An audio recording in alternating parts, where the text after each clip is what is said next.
Olha, você que está acompanhando a apresentação através dos slides, eu entro agora novamente aqui na parte 7. Tratarei da questão relacionada à onerosidade excessiva nos contratos, que estão previstas ali nos artigos 478, 479 e 480 do Código Civil. Então nós estamos entrando aqui no módulo 2, na aula 1, e eu trato agora da questão relacionada à superveniência contratual. Então, pode ler comigo aí o que está estabelecido nesse artigo 478 do Código Civil. Ele diz: nos contratos de execução continuada ou diferida, se a prestação de uma das partes se tornar excessivamente onerosa, com extrema vantagem, olha só, com extrema vantagem para a outra, em virtude de acontecimentos extraordinários e imprevisíveis, poderá o devedor pedir a resolução do contrato. Os efeitos da sentença que a decretar retroagirão à data da citação. Então, o nosso legislador, ele, entre aspas, acabou copiando esta questão relacionada à onerosidade excessiva do direito italiano. Ele só fez esse acréscimo da vantagem exagerada, que lá no direito italiano não tem, mas também é inútil, entendeu? Eles colocaram aqui para dizer que é diferente. E por que é importante nós conhecermos esta parte do direito italiano? Porque eles lidam com esse tipo de situação há muito mais tempo que nós. Desde 1942 houve a introdução desta onerosidade excessiva lá. Imaginem só, no Brasil em 2002, depois de 60 anos. E por que foi introduzido lá? Por causa da questão das guerras. Então eles estavam acostumados a lidar com este tipo de situação de uma maneira diferente dos brasileiros, passando por problemas como esse que eu mencionei. Então a experiência deles é muito maior. E é claro, para fazer essa apresentação, me baseei no direito italiano, como está aí no meu currículo. Vocês podem ver que eu estudei na Itália, assim como estudei em Paris. Então a importância desses direitos aqui dentro do Brasil, ela é muito grande.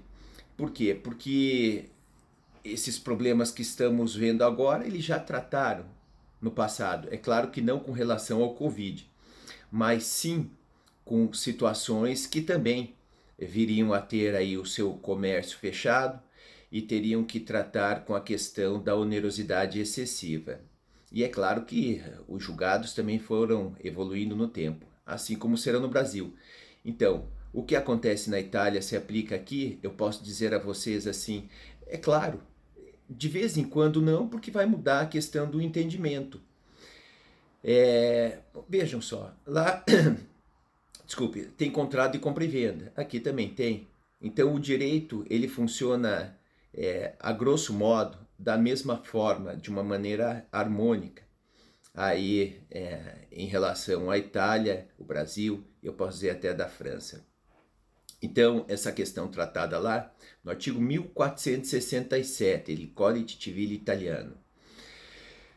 E eu falo aqui, por exemplo, ele fala dos contratos. Quais são os contratos que são submetidos à onerosidade excessiva?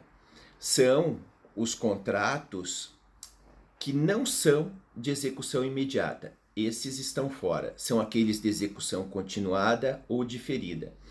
Um exemplo de contrato de execução continuada é o contrato de locação, porque olha a continuidade, todo mês a pessoa pagando o aluguel, não é? Então existe uma execução continuada.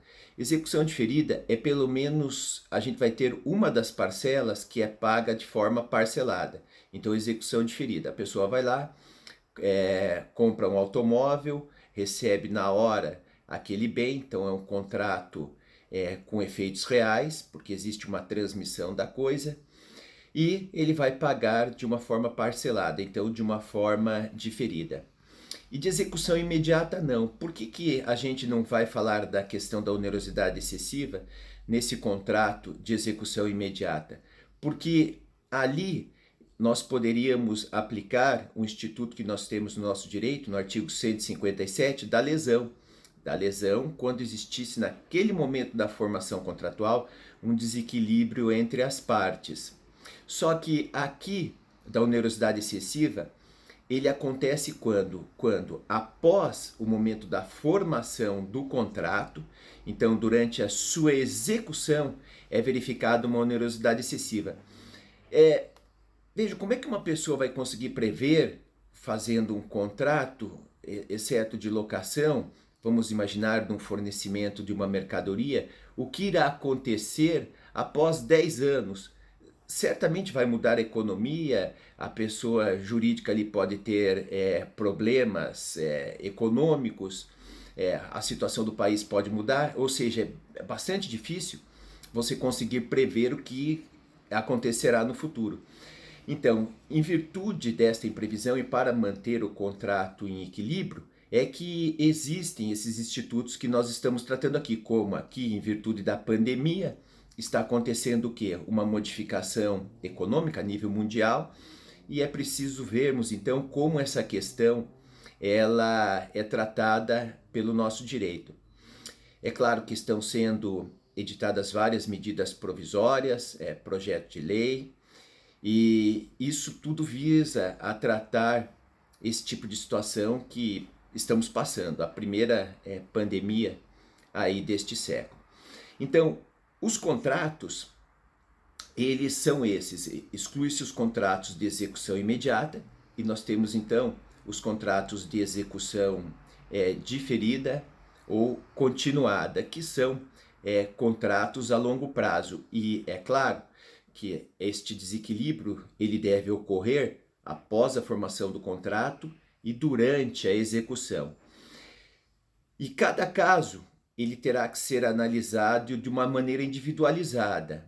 O que eu digo aqui é minha opinião, e com relação e com base na legislação, com base na jurisprudência e com base também na doutrina estrangeira e nos julgados de fora. E por que cada caso tem que ser analisado de uma maneira individualizada? Porque depende das provas, depende da análise dos fatos, então a pessoa tem que tratar essa questão aí com o advogado da sua confiança.